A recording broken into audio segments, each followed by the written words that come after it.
കോഴിക്കോട് പുതിയങ്ങാടിയിലെ വാടക വീട്ടിൽ നിന്ന് മാരക മയക്കുമരുന്നായ 779 ഗ്രാം MDMA-യും 80 LSD സ്റ്റാമ്പുകളുമാണ് പോലീസ് പിടികൂടിയത്.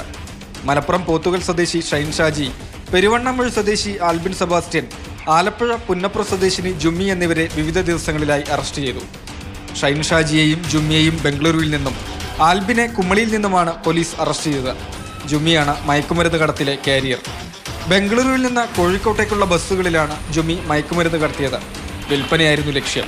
ഇത്രയധികം തുകയുടെ മയക്കുമരുന്നായതിനാൽ കേസിൽ കൂടുതൽ പ്രതികൾ ഉൾപ്പെട്ടിട്ടുണ്ടെന്ന നിഗമനത്തിലാണ് പോലീസ്.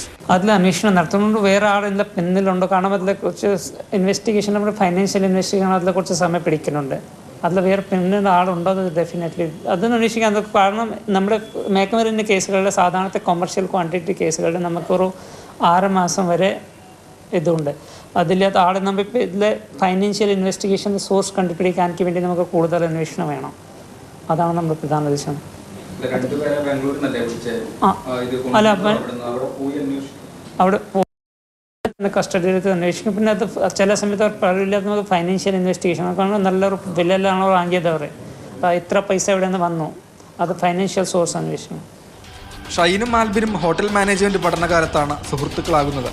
ഷൈൻ MDMA കേസിൽ നേരത്തെ 2 വർഷം ജയിൽ ശിക്ഷ അനുഭവിച്ചിട്ടുണ്ട്.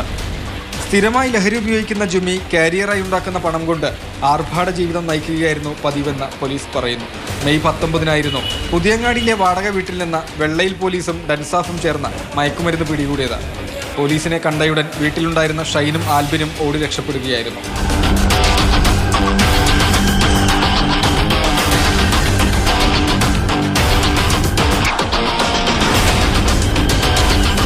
മാതൃഭൂമി ന്യൂസ്, കോഴിക്കോട്.